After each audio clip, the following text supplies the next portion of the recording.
Bismillahirrahmanirrahim. Assalamualaikum warahmatullahi wabarakatuh. Waalaikumsalam warahmatullahi wabarakatuh. Innal hamdalillah nahmaduhu wa nasta'inuhu wa nastaghfiruh wa na'udzu billahi min shururi anfusina wa sayyiati a'malina. Man yahdihillahu fala mudilla lahu wa man yudlilhu fala hadiya lahu. Asyhadu an la ilaha illallah wahdahu la syarika lahu wa asyhadu anna nabiyyana Muhammadan 'abduhu wa rasuluh. Allahumma shalli ala sayyidina Muhammad wa ala alihi wa ashabihi ajma'in, amma ba'du. Baik ayah bunda yang dirahmati Allah Subhanahu wa taala, ayah bunda sekalian, izin memperkenalkan diri. Berdirinya saya sendiri di sini menjadi moderator untuk tahsin dan tafsir surat Al-Fatihah insyaallah bersama Ustadz Siddiq, Ustadz Adani As-Siddiqi. Sebelum ke materi, terlebih dahulu ana perkenalkan beliau. Beliau adalah kelahiran Jakarta 17 Agustus 1999 ya. Dan besar di Bangka, Ustaz ya. Yeah. Di Bangka. Beliau besar di Bangka lalu menuntut ilmu ke Pulau Jawa, ke Husnul Khotimah, Ustaz. Terus melanjutkan pendidikan S1 beliau ke Sudan ya. Ke Sudan, Universitas Islam Omdurman ya, Sudan. Nah, lalu beliau melanjutkan pendidikannya S2 mengambil di UIN Syarif Hidayatullah Jakarta. Adapun aktivitas beliau saat ini adalah salah satu muadib di Sekolah Adab Insan Mulia Depok ya, di Sekolah Adab Insan Mulia Pusat yaitu Depok. Nah, adapun perjalanan talaki Quran beliau ya. Sebelumnya beliau adalah alhamdulillah adalah hafizul Quran ya. Hafizul Quran, dan juga beliau belum lama ini kurang lebih 4 bulanan, 3 bulan 4 bulan terakhir beliau memenangkan MTQ ya, di Provinsi Bangka, alhamdulillah. Nah, adapun talaki beliau di Sudan bertalaki kepada Syekh Muhammad Mustafa Al-Misri dan juga Syekh Nasr Al-Yamani di Yaman. Adapun di Indonesia beliau masih aktif sekarang juga, beliau mengambil atau bertalaki langsung kepada Kiai Haji Masrur Ahmad Al-Hafid dan juga Dr. Fatwani ya. Nah, Masya Allah ya, beliau luar biasa, alhamdulillah bisa membersamai kita dalam tahsin dan tadabbur, tahsin dan tafsir surat Al-Fatihah insyaallah. Tanpa perpanjang kalam ya, karena waktu juga sudah 2:30. Jadi Anda persilakan langsung pada beliau, kepada Ustaz, persilakan. Oke, syukran Ustaz. Bismillahirrahmanirrahim. Ayah bunda, suaranya jelas? Alhamdulillah. Mohon disiapkan catatannya dan mohon disiapkan Al-Quran elektroniknya. Insyaallah semuanya sudah menyiapkan di HP-nya masing-masing ya. Bismillahirrahmanirrahim. Uhayyikum bitahiyatil Islam. Assalamualaikum warahmatullahi wabarakatuh. Alhamdulillah. Alhamdulillahilladzi arsala rasulahu bil huda wa dinil haqq liyuzhirahu 'ala ad-dini kullihi wa kafaa billahi shahida. Asyhadu an la ilaha illallah wa asyhadu anna sayyidana wa nabiyyana Muhammadan 'abduhu wa rasuluh wa safihu wa khaliluh, amma ba'du. Alhamdulillah, sahabat Quran semua, semoga kita senantiasa berada dalam keberkahan Al-Quran. Hari ini di tempat yang mulia ini, di suasana yang segar ini, Allah izinkan kita untuk sama-sama berkumpul, melangkahkan kaki, sama-sama untuk belajar, menuntut ilmu. Di sesi sebelumnya, kita sudah mengetahui bagaimana finansial yang sehat, bagaimana keuangan yang sehat, dan juga kita sudah belajar bagaimana menjadi pribadi yang selalu mengagungkan ma'ali al-umur, yaitu perkara-perkara yang baik, perkara-perkara yang ada manfaatnya, dan menjauhkan safasiful umur, perkara yang tidak ada manfaatnya. Nah, bagaimana kita bisa semakin meningkatkan kualitas kita untuk selalu melakukan hal-hal yang bermanfaat agar finansial kita tetap sehat? Dimulai dari jiwa kita yang tenang, hati kita yang tenang. Dan hati yang tenang dari mana? Hati yang tenang dari sholatnya yang berkualitas. Sholat yang berkualitas dari mana? Dari bacaannya yang berkualitas, bacaannya yang khusyuk, bacaannya yang diresapi. Berhubung tema kita hari ini adalah Al-Fatihah, dan Al-Fatihah merupakan salah satu rukun yang harus dilakukan oleh seorang muslim dan muslimah saat menjalankan sholat, baik sholat 5 waktu, baik sholat sunnah, dan lain sebagainya. Jadi tujuan kita belajar hari ini, khususnya tahsin dan juga tafsir Al-Fatihah, adalah bagaimana sholat kita semakin berkualitas. Sholat berkualitas, maka urusan hidup kita akan mudah.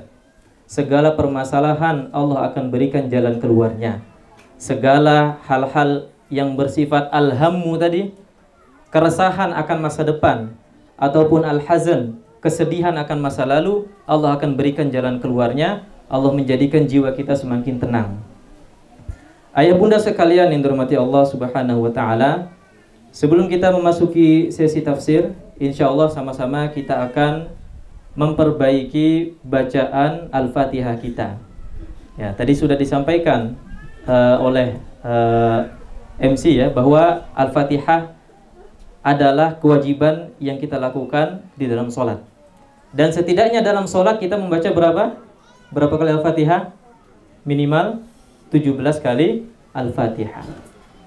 Dan agar sholat kita sah, maka membaca Al-Fatihahnya pun harus benar, baik dari huruf-hurufnya, baik dari tasydidnya, baik dari panjang pendeknya, dan lain sebagainya. Ada berapa huruf dalam Al-Fatihah? Ada yang tahu? Kurang lebih ada 156 huruf dalam Al-Fatihah. Di antara 156 ini ada 14 tasydid yang terdapat dalam Al-Fatihah. Dan semua ini harus kita baca dengan benar. Tidak boleh kita mengurangi sedikit pun huruf yang ada di dalam surah Al-Fatihah, atau membaca yang panjang menjadi pendek, atau yang seharusnya terbaca hurufnya, misalnya ha terbaca ha, yang harusnya ha-nya kecil terbaca huruf ha besar, dan berbagai perubahan yang lainnya. Nah, ada baiknya kita sama-sama mereview kembali bacaan Al-Fatihah kita agar semakin berkualitas, sholat kita semakin khusyuk, sholat kita semakin meresapi, diterima Allah Subhanahu wa ta'ala. Siap semuanya? Boleh dibuka Al-Qur'annya yang ada di HP atau di gadgetnya masing-masing. Ya, kita akan sama-sama memperbaiki bacaan Al-Fatihah kita.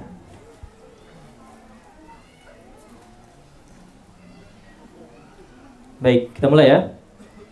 Kita mulai dengan membaca ta'awun. Walaupun hukumnya adalah sunnah, ya alangkah lebih baiknya sebelum memulai membaca Al-Quran, kita membaca ta'awun terlebih dahulu. Ikuti setelah saya. A'udzu billahi minasy syaithanir rajim.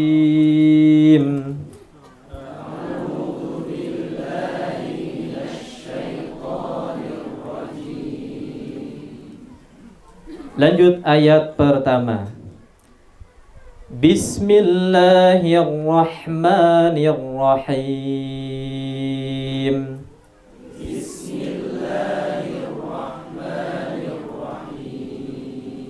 Di ayat pertama ini insya Allah tidak ada kesalahan yang berarti.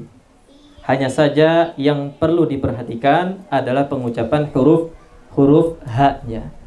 Ada hak yang besar pada lafal Allah, ada hak kecil pada lafal Ar-Rahman dan juga Ar-Rahim. Harus kita perhatikan. Ini ayat berapa? Bismillah ini? Ayat ke-1. Bagi mazhab yang mengatakan bahwa bismillah adalah ayat pertama. Karena di sana ada juga mazhab yang mengatakan bahwa bismillahirrahmanirrahim bukan ayat pertama. Dan bahkan bukan termasuk ayat dalam surah Al-Fatihah. Kalau kita bicara mazhab fikih saja, di antara 4 mazhab ini yang menganggap bismillahirrahmanirrahim adalah ayat pertama Al-Fatihah, mazhab Syafi'i. Ya, di antaranya. Mazhab Maliki enggak. Mazhab Maliki menganggap bahwa ayat pertama surah Al-Fatihah adalah Alhamdulillahirabbil alamin. Tapi semua sepakat bahwa Al-Fatihah adalah 7 ayat.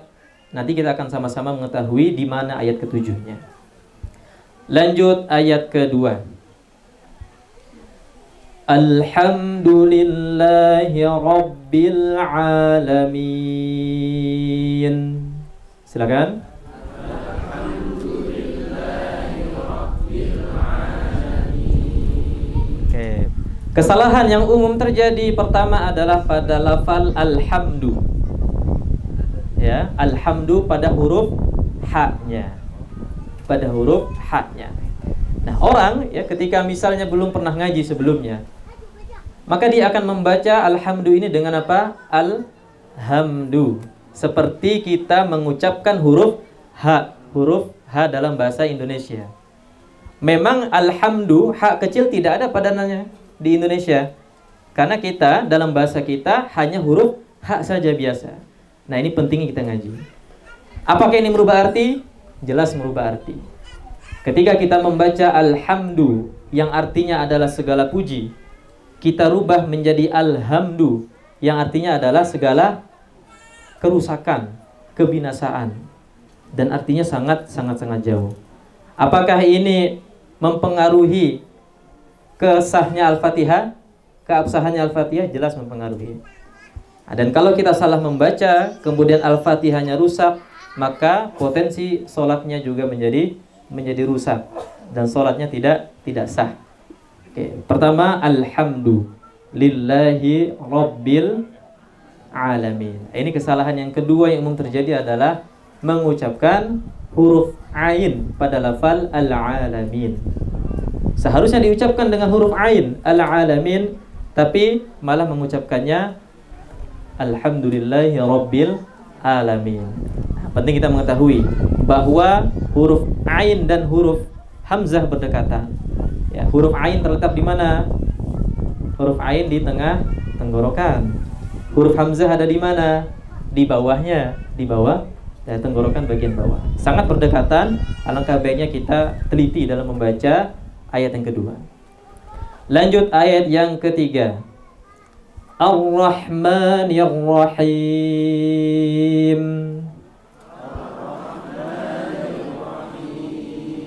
Nah, insyaallah untuk ini hanya satu saja yang biasa terjadi, yaitu kesalahan pada huruf ha, ya, huruf ha.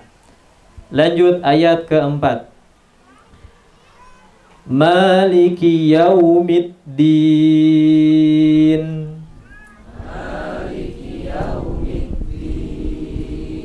Oke. Ayat 4 ini bisa dibaca dengan dua bacaan. Yang pertama adalah Maliki yaumiddin dengan memanjangkan huruf mim. Bukan huruf ma ya, huruf mim. Bacaan yang kedua bisa dipendekkan Maliki yaumiddin.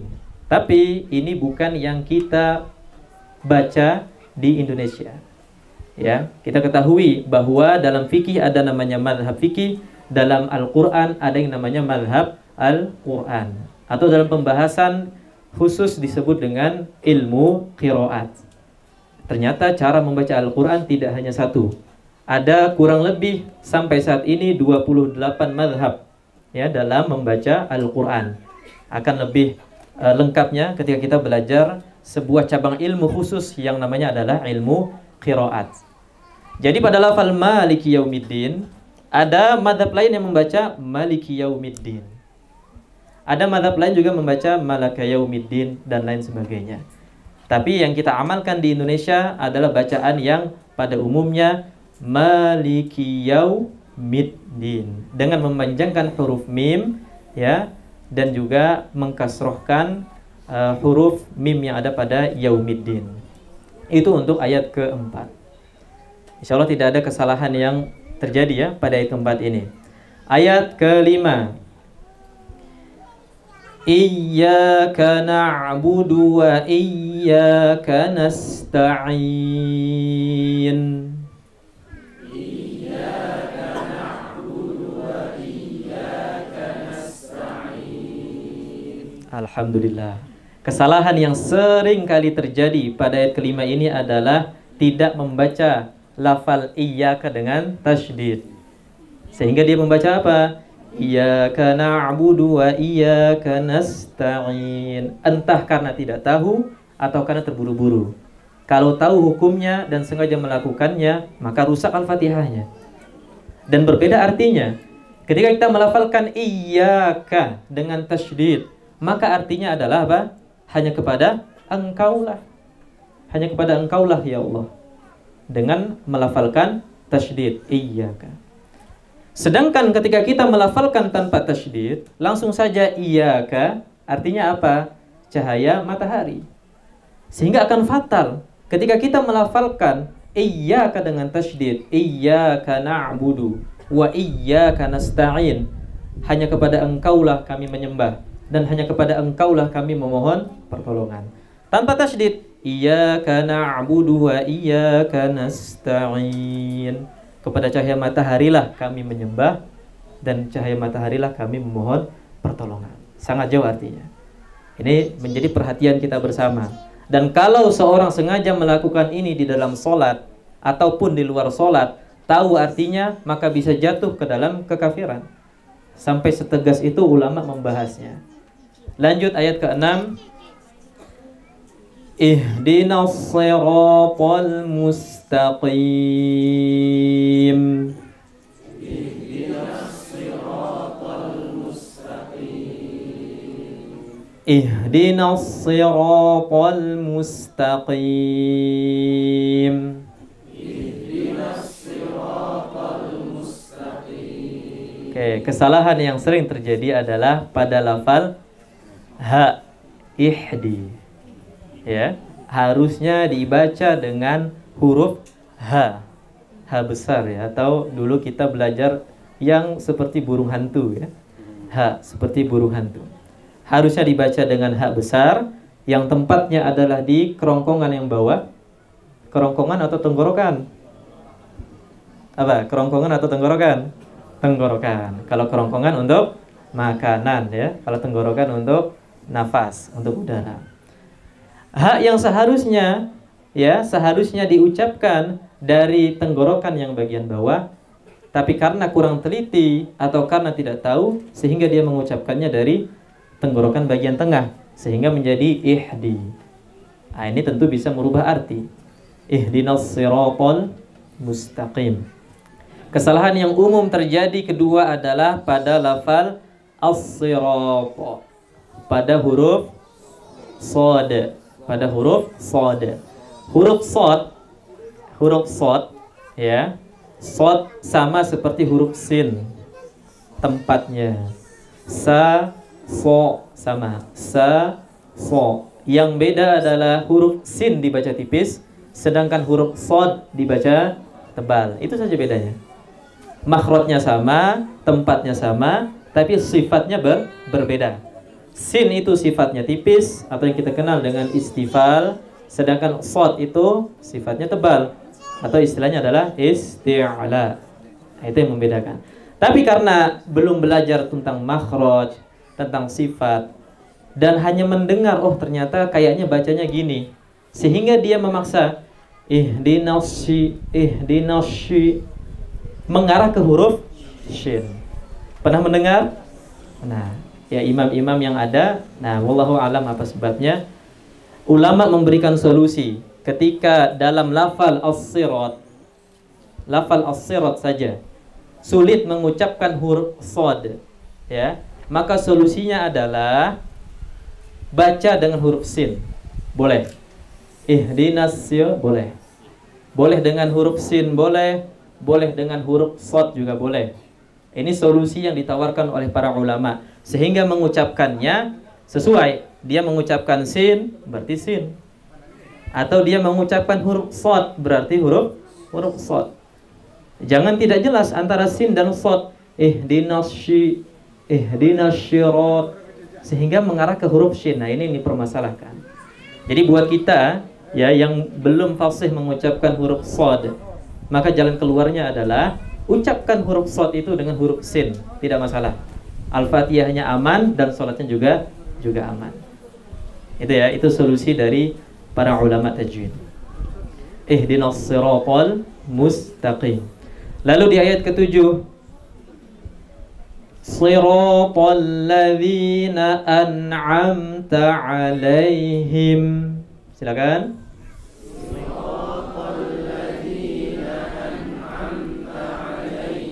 Saya ulangi. Siratal ladzina an'amta 'alaihim. Siratal ladzina an'amta 'alaihim. Oke. Ini ayat 6 bagi yang mengatakan alhamdulillahirabbil alamin adalah ayat pertama. Ayat 6-nya di sini, ya. Siratal ladzina an'amta 'alaihim. Kesalahan yang sering terjadi pertama pada huruf shad yang tadi. Siratal ladzina an'amta 'alaihim. Sehingga solusinya masih sama.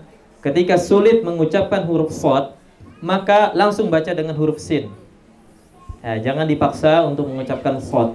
Langsung baca huruf sin dan Al-Fatihahnya aman. Lalu kesalahan yang umum terjadi kedua adalah lafal an'amta 'alaihim. Nah, ini harus kita teliti.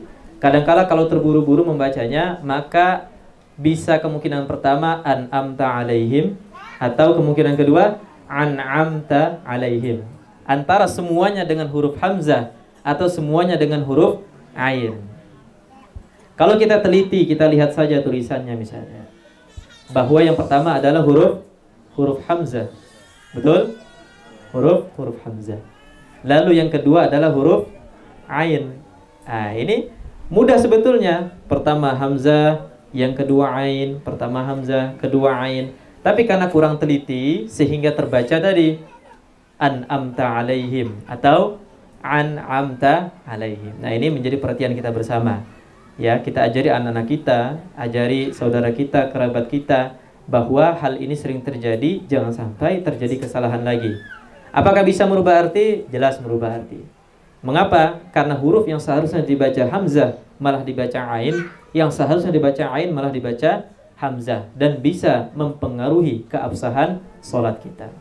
Lalu yang terakhir adalah siratal ladzina an'amta 'alaihim.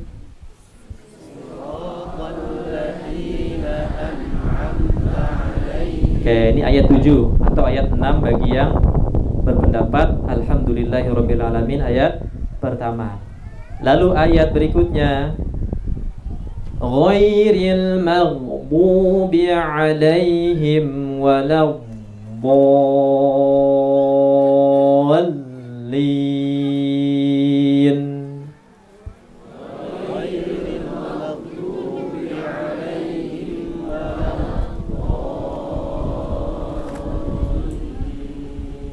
Waladdallin.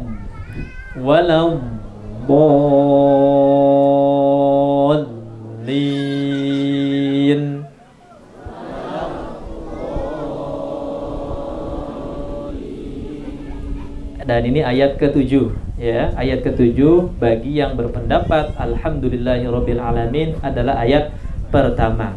Kesalahan yang umum terjadi pada ayat ini adalah yang pertama, ketika membaca lafal ghairil maghdubi. Ya, pernah dengar? Ghairil maghdubi dipantulkan.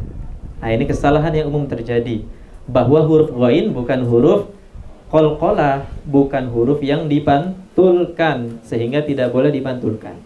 Ghairil maghdubi, bukan maghdubi.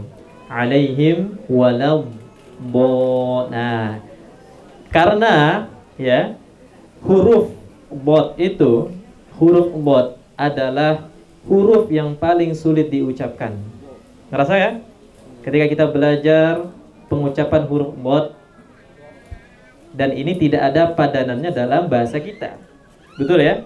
Dalam bahasa kita hanya ada huruf D. Ya. Da, di, du, do. Ketika dia belum belajar dan masih sulit untuk melafalkan, maka kemungkinan dia akan membaca dengan walad do, ya, dengan huruf D yang dikasih huruf O. Walad dolin. Nah, ini umum terjadi. Setidaknya kita berusaha agar bagaimana melafalkan huruf bod itu ya dengan fasih, minimal berusaha. Di mana tempat huruf bod? Huruf bod adalah pinggir lidah, ya, kiri atau kanan atau dua-duanya bergesekan dengan geraham atas, baik dari kiri, kanan ataupun dua-duanya. Kalau kiri berarti gimana? Walau. Ya, kita tempelkan pinggir lidah kita ke geraham atas kita. Itu kalau dari kiri. Atau kanan saja, kita tempelkan pinggir lidah kita ke geraham atas kita. Atau dua-duanya, berarti lidahnya melebar.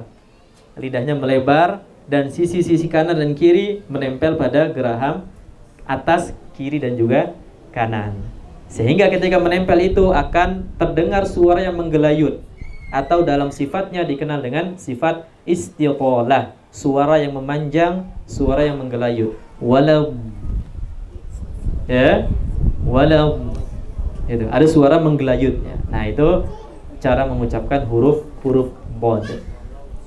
Dan ayat ketujuh ini, siratal ladzina an'amta 'alaihim ghairil maghdubi 'alaihim waladdallin. Boleh dibaca satu nafas, boleh dibaca dua nafas. Kalau dua nafas bagaimana? Siratal ladzina an'amta 'alaihim. Lanjut lagi. Ghairil maghdubi 'alaihim waladdallin. Boleh dua nafas. Dan dua-duanya boleh, ya, dua-duanya diperbolehkan. Atau kita misalnya menganggap kayaknya saya kuat nih satu nafas, akhirnya saya paksain. Siratal ladzina an'amta 'alaihim ghairil maghdubi 'alaihim. Berhenti situ aja. Kalau dirasa kuat satu nafas, ternyata belum sanggup untuk melanjutkan sampai akhir, berhenti di alaihim yang kedua. Siratal ladzina an'amta 'alaihim ghairil maghdubi 'alaihim. Ulang sebelumnya. Ghairil maghdubi 'alaihim waladdallin.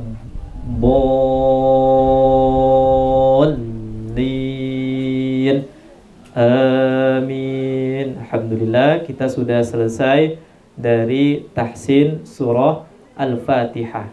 Mudah-mudahan apa yang tadi kita bacakan bisa kita amalkan dalam solat kita, supaya solatnya semakin khusyuk, supaya solatnya semakin berkualitas dan diterima Allah Subhanahu wa ta'ala. Sebelum melanjutkan tafsir, bahwa dalam ibadah ada dua istilah yang kita kenal. Pertama adalah sah menurut fikih, yang kedua adalah diterima Allah Subhanahu wa ta'ala. Wudunya sah, otomatis solatnya juga sah.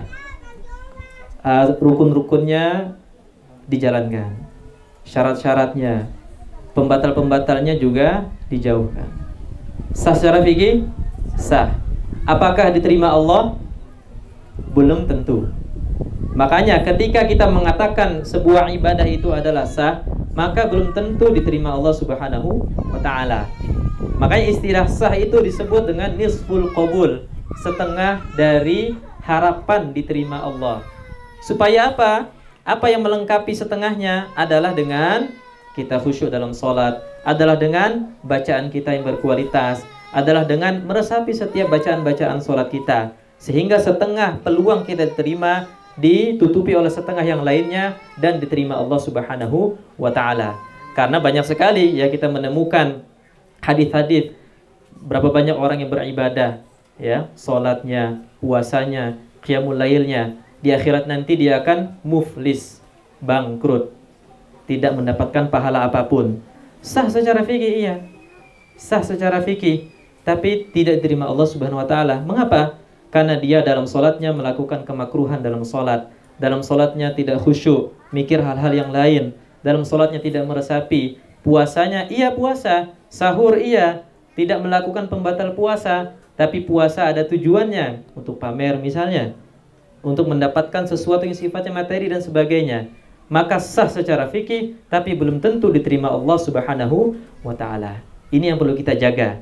Nah, dengan kita belajar Al-Fatihah ini, harapannya adalah semakin berkualitas bacaan kita, semakin khusyuk salat kita, semakin meresapi bacaan salat kita, dan salat kita diterima oleh Allah Subhanahu wa taala. Amin Allahumma amin. Insyaallah kita akan melanjutkan pada pelajaran tafsir singkat surah Al-Fatihah.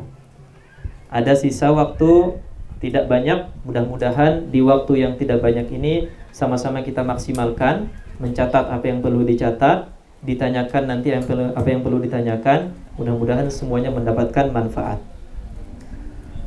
Muqaddimah Al-Fatihah. Ada slide-nya Ustaz? Ada, baik. Al-Fatihah ya. Al-Fatihah itu dalam sebuah hadis ya, disebutkan sebagai a'dhamu suratin. Adalah surah dalam Al-Qur'an yang paling agung.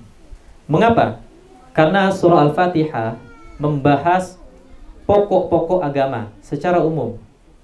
Bahwa dalam agama ya, dalam agama yang pertama kita diperintahkan untuk memuji Allah Subhanahu wa taala.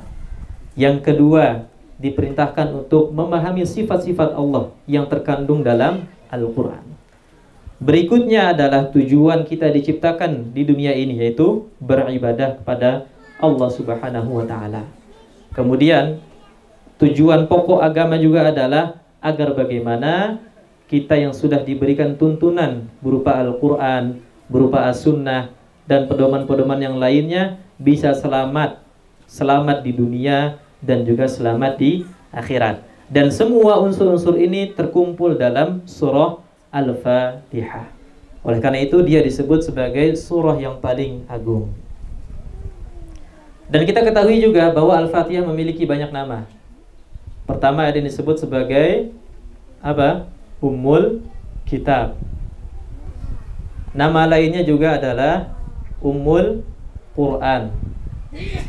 Nama lainnya juga adalah Fatihatul Kitab atau As-Sab'ul Mathani, dan berbagai macam nama-nama lain untuk surah Al-Fatihah. Dan Al-Fatihah adalah surah Makkiyah.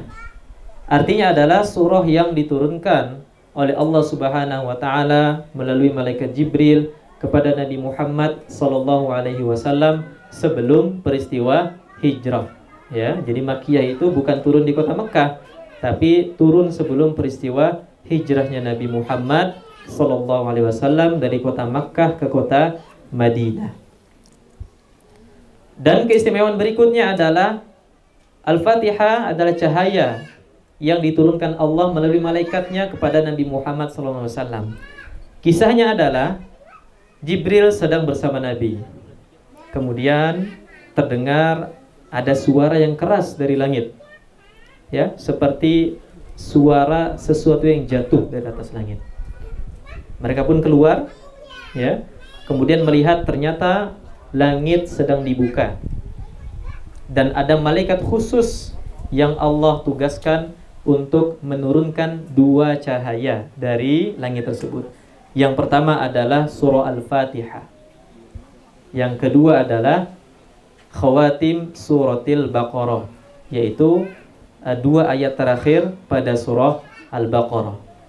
Nah, ini menunjukkan apa? Menunjukkan bahwa Al-Fatihah adalah kekhususan bagi Nabi Muhammad SAW, Yang kedua adalah menunjukkan kemuliaan baginda Rasulullah sallallahu alaihi wasallam. Dan termasuk rukun salat. Termasuk rukun salat. Sehingga tidak sah salat seseorang ketika tidak membaca Al-Fatihah.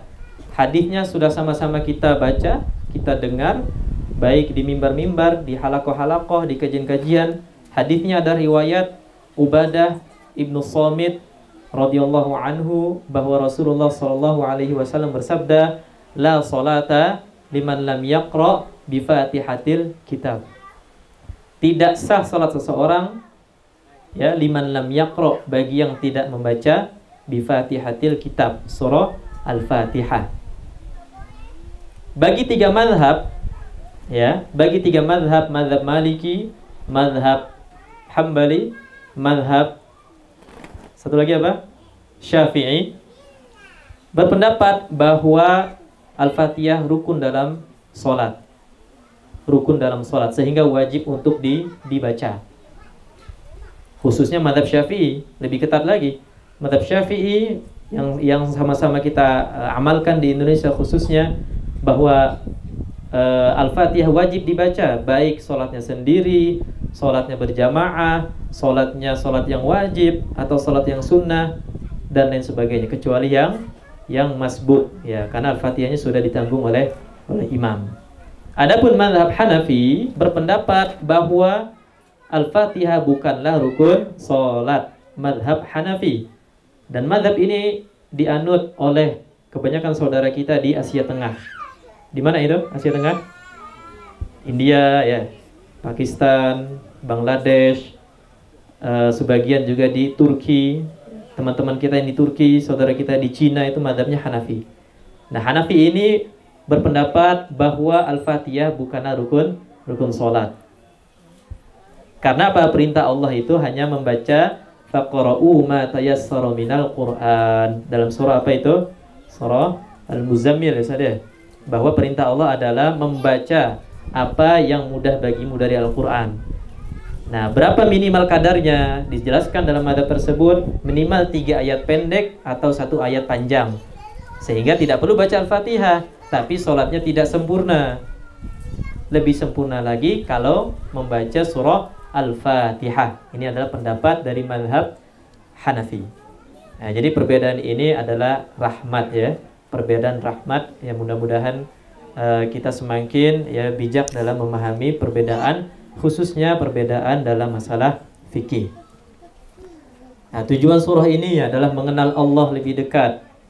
Kemudian surah ini adalah cara penghambaan seorang hamba kepada Tuhannya. Nanti kita akan mengenal ya, membahas lebih dalam bagaimana sifat Allah Subhanahu wa taala, bagaimana ya, cara kita menghamba ya kepada Allah Subhanahu wa ta'ala. Dan pembahasan umumnya adalah sifat Allah. Kemudian bagaimana kita mengimani Allah dan hari akhir, mengetahui jalan yang lurus dan jalan yang dimurkai Allah Subhanahu wa ta'ala.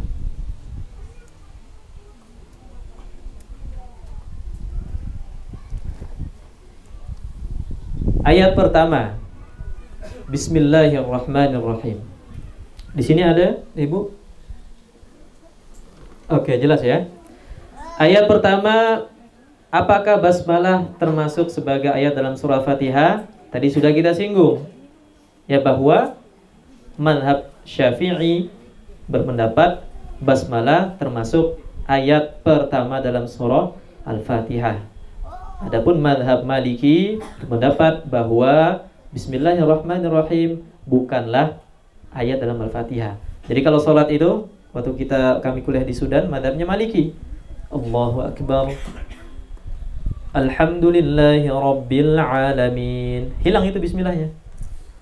Bukan Bismillah, Alhamdulillahi Rabbil Alamin. Kalau kita biasa gitu kan, bismillahnya kita sir, tidak kita baca secara jelas, tapi kita baca secara sir dan langsung Alhamdulillahi Rabbil Alamin. Nah, itu masih boleh. Walaupun sunnahnya dalam mazhab Syafi'i adalah dijaharkan membaca basmalahnya, dijaharkan, dikeraskan. Nah, tapi mazhab lain, mazhab Maliki berpendapat bahwa basmalah bukanlah ayat pertama dalam dalam surah Al-Fatihah.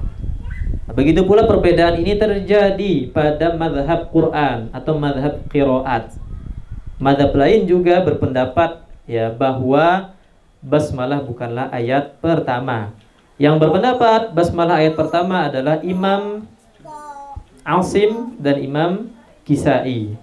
Itu nama imam mazhabnya. Adapun imam selain dua ini mengatakan bahwa basmalah bukanlah termasuk ayat dalam surah Al-Fatihah. Mengapa penulisan bismi ini tanpa alif? Sedangkan pada surah Al-Alaq bismi rabbika dengan alif. Betul ya? Bismillahirrahmanirrahim tanpa alif. Ya, sedangkan bismi rabbika, iqra bismi rabbika adalah dengan alif. Nah, ini perlu kita ketahui ya bahwa penulisan Al-Qur'an sudah ditentukan oleh Rasulullah SAW. Kemudian dibakukan di zaman siapa? Khalifah Utsman ibnu Affan. Nah, namun para ulama pun mencari tahu mengapa bismillah tanpa alif sedangkan bismi rabbika dengan alif. Jawaban yang pertama adalah karena bismillah ini sering dibaca. Sering dibaca. Sehingga ketika menulisnya dengan alif akan kesulitan. Ya, akan kesulitan, akan menjadikan lebih berat lah dalam menulisnya. Sedangkan pada surah Al-Alaq ya, surah Al-Alaq bismi rabbika ya itu jarang diucapkan, kemudian jarang juga ditulis ya sehingga ditulisnya dengan alif.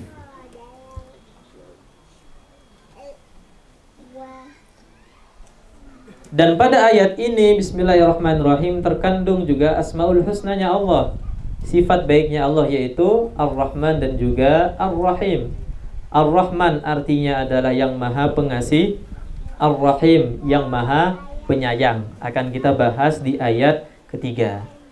Dan ternyata Al-Asma'ul Husna yang kita ketahui jumlahnya adalah 99. Akan tetapi para ulama menyebutkan jumlahnya lebih dari 99. Tidak terbatas. Karena di antara doa kita adalah awistatharta bihi fil ilmi indak, atau nama-nama lainnya yang hanya engkau ketahui. Sebagian menyebutkan detail, ada 5.000. Di Al-Quran ada 1.000, di hadis ada 1.000, di Taurah ada 1.000, di Zabur ada 1.000, di Injil ada 1.000. Sebagian menyebutkan seperti itu. Dan lafal Allah lafzul jalalah ya adalah lafzul jalalah dan termasuk salah satu asmaul husna. Kalau nyanyian gimana asmaul husna itu? Huwallahul ladzi la ilaha illa huwar rahmanur rahim. Yang pertama adalah lafal Allah. Asmaul husna yang pertama adalah Allah. Yang kedua Ar-Rahman, yang ketiga Ar-Rahim, dan seterusnya sampai 99.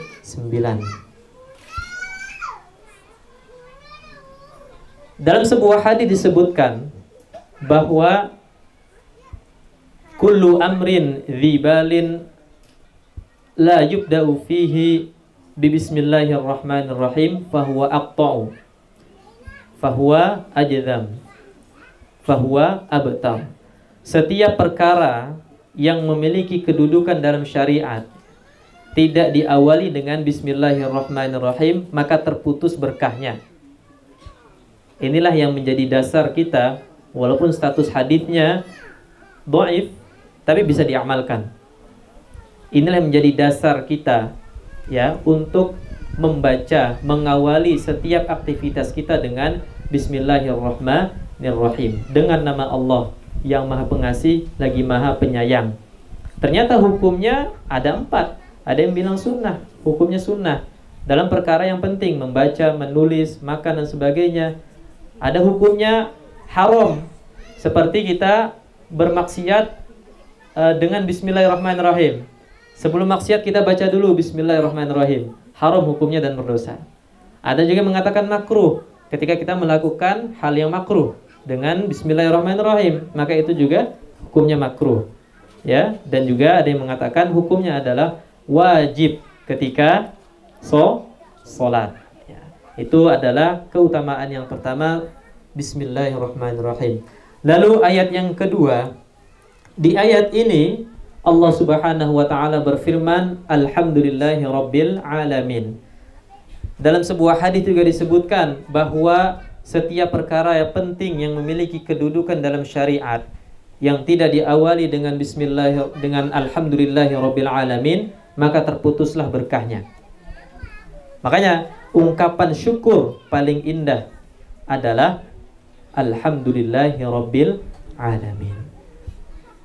Dalam sebuah hadis riwayat Sayyidah Aisyah bahwa Nabi SAW tatkala beliau mendapati sesuatu yang membuatnya senang, maka beliau mengucapkan apa? Alhamdulillahilladzi bi ni'matihi tatimmus shalihat. Segala puji bagi Allah yang atas nikmatnya sempurnalah segala kebaikan. Ketika Nabi SAW mendapati sesuatu yang tidak beliau sukai, apa yang beliau ucapkan? Apa yang beliau ucapkan? Alhamdulillahi ala kulli hal. Segala puji bagi Allah atas segala sesuatu.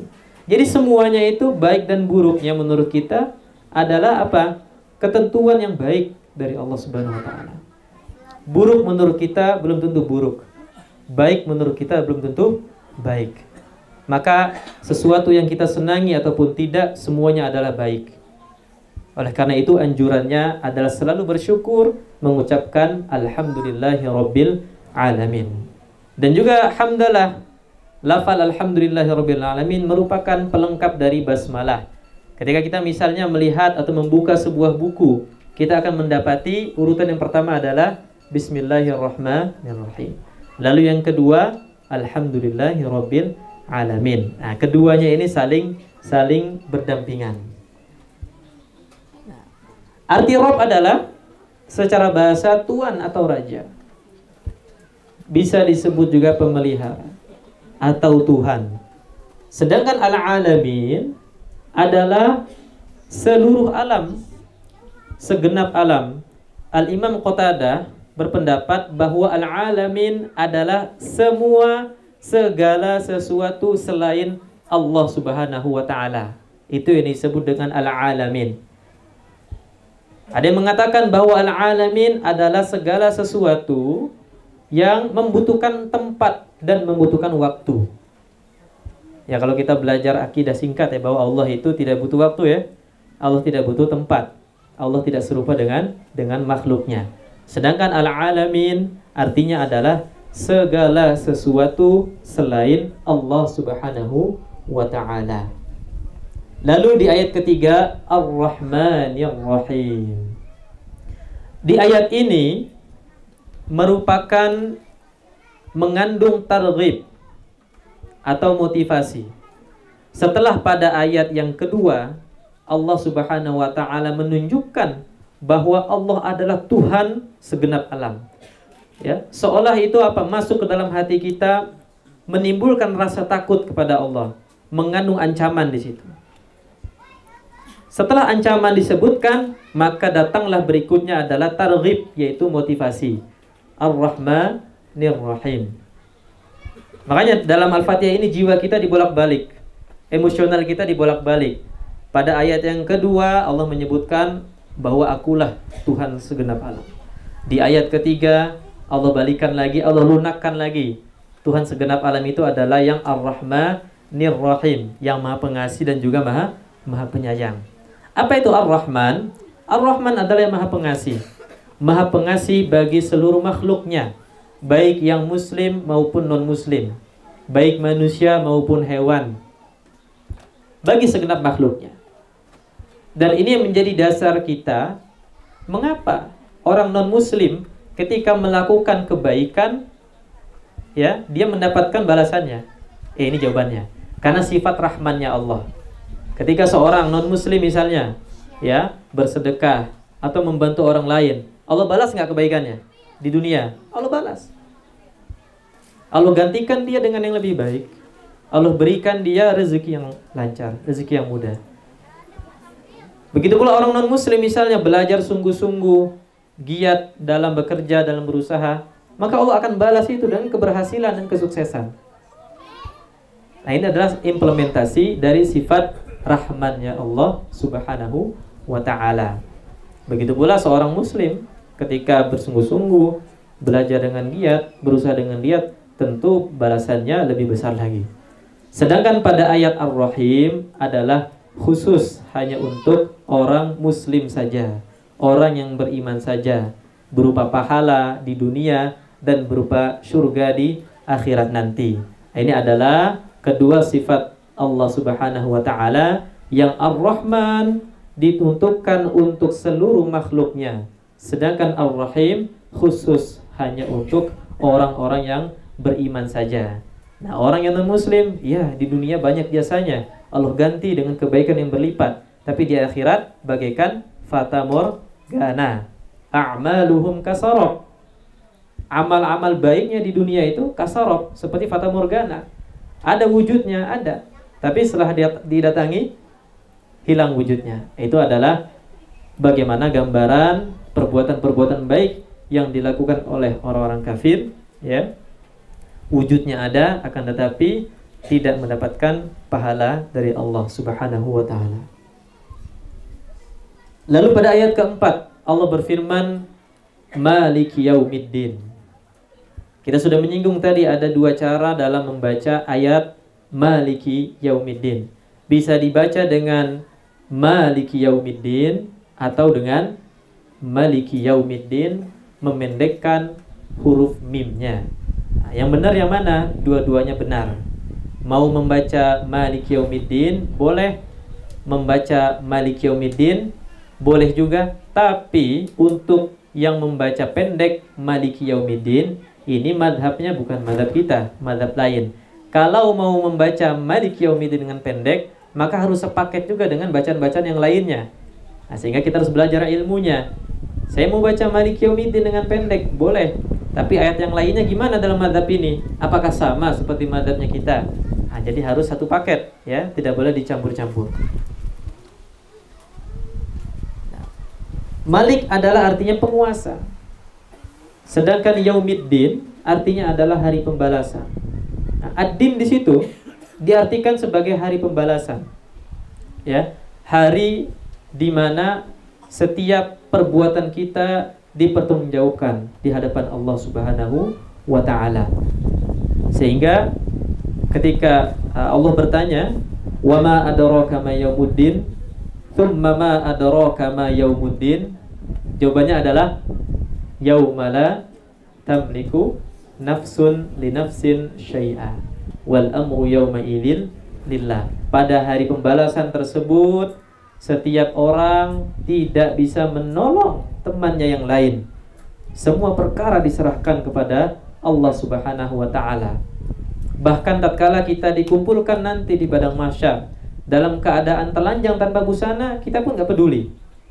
Kita hanya mempedulikan bagaimana nasib kita di akhirat nanti, bagaimana hisab kita, bagaimana sholat kita, bagaimana zakat kita, bagaimana puasa kita.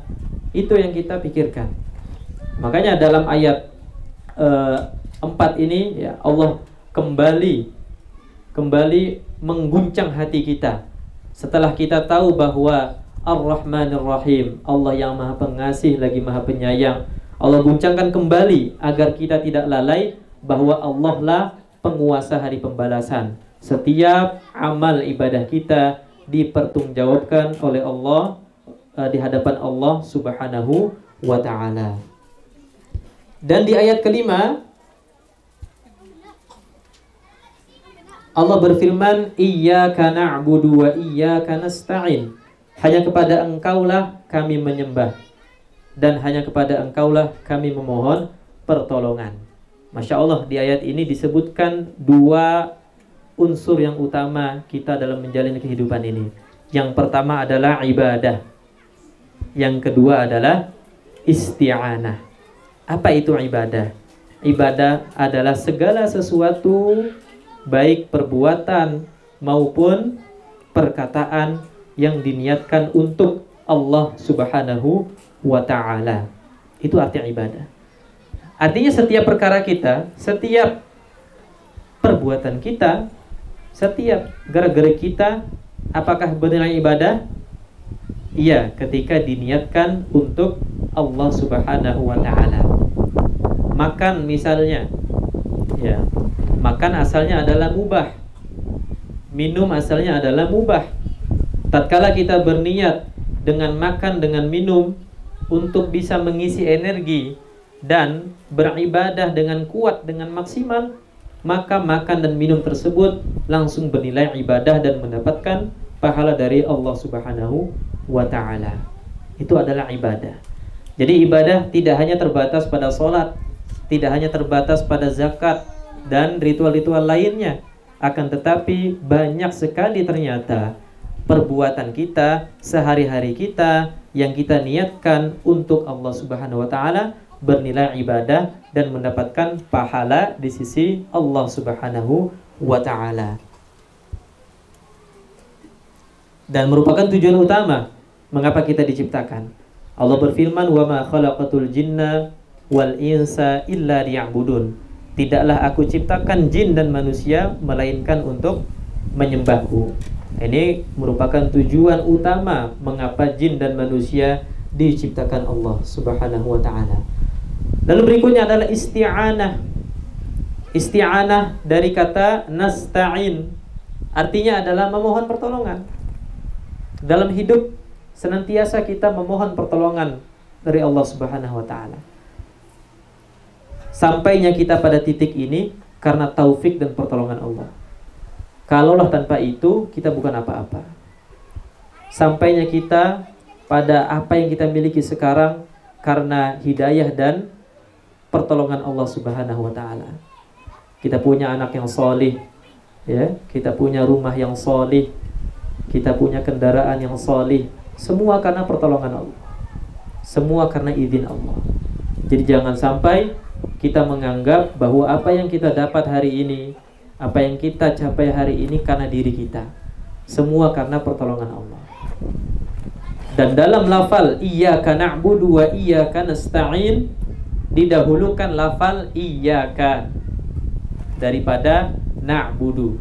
Padahal mungkin saja kita bilang na'budu iyyaka wa nasta'inu iyyaka. Hanya kepada kami menyembah hanya kepadamu, wa nasta'inu iyyaka, dan kami hanya memohon pertolongan kepadamu. Bisa saja.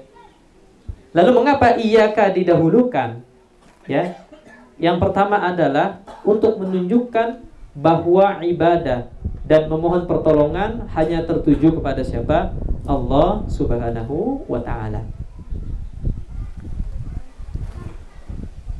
Jadi tidak boleh, ya, ibadah tujuannya untuk yang lain. Nanti dipersoalkan keikhlasannya dalam beribadah.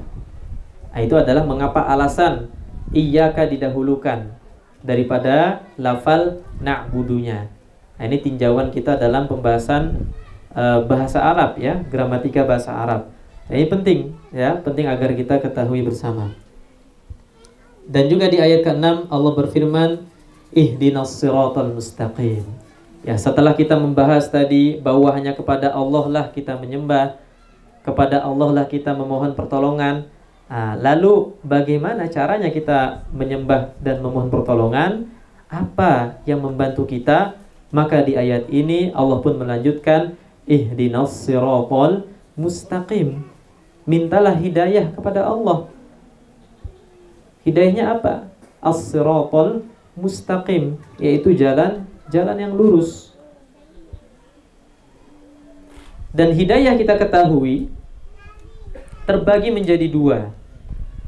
Ada yang disebut dengan hidayatut taufiq, yang kedua hidayah irsyad. Yang pertama adalah hidayah taufik, yang kedua hidayah irsyad. Hidayah taufik adalah hak prerogatif Allah Subhanahu wa ta'ala saja, yang bisa menyadarkan manusia, yang bisa memberikan hidayah kepada manusia, hak prerogatif Allah Subhanahu wa ta'ala. Akan tetapi pada hidayah yang berikutnya, atau yang disebut dengan hidayatul irsyad, adalah hak semua orang. Kita bisa mengajak, kita bisa mendakwahi, kita bisa menunjukkan jalan kebenaran. Makanya dalam Al-Quran ada dua ayat. Yang pertama, innaka la tahdi man ahbabta walakinallaha yahdi man yasha. Sesungguhnya engkau wahai Muhammad tidak bisa memberi hidayah. Dalam hal ini adalah paman beliau. Hidayah, walakinallaha yahdi man yasha. Akan tetapi Allah memberi petunjuk bagi siapa yang Dia kehendaki. Nah, di sini maksudnya adalah hidayatut taufik, hidayah yang hanya khusus Allah Subhanahu wa taala saja. Akan tetapi dalam ayat yang lain Allah berfirman, wa innaka latahdi ila siratin mustaqim. Sesungguhnya engkau wahai Muhammad benar-benar memberikan hidayah atau petunjuk ke jalan yang lurus. Itu maksudnya adalah hidayatul irsyad. Hidayah kita mengajak orang lain, hidayah kita mendakwahi orang lain, menunjukkan jalan kebenaran. Nah, sehingga dengan hidayah-hidayah ini ya, khususnya adalah hidayatul irsyad, menjadi kewajiban kita semua menjadi seorang dai. Dai itu bukan profesi. Dai itu adalah apa? Kewajiban kita. Setiap kita adalah dai. Setiap kita adalah mengajak orang lain kepada kebenaran. Di tempat kerja kita, di lingkungan sekitar kita, semua kita adalah dai. Dan dai di keahliannya masing-masing. Kita mampunya mengajak sholat, kita ajak sholat.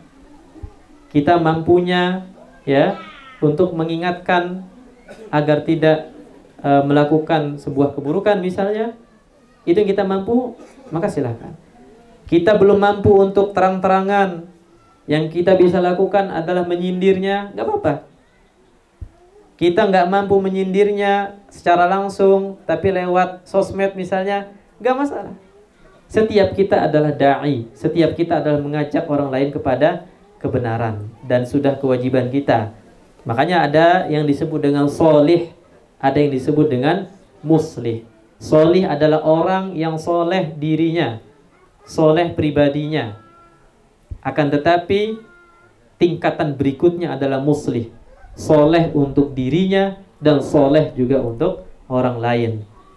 Dia sudah soleh secara personal, rumahnya sudah soleh, kendaraannya sudah soleh, keluarganya sudah soleh. Bagaimana agar kesolehan ini bisa menular kepada orang lain, sehingga rumah tetangganya juga ikut soleh, kendaraan tetangganya juga ikut soleh, kesehariannya pun juga ikut soleh. Nah, ini adalah kewajiban kita sebagai seorang dai.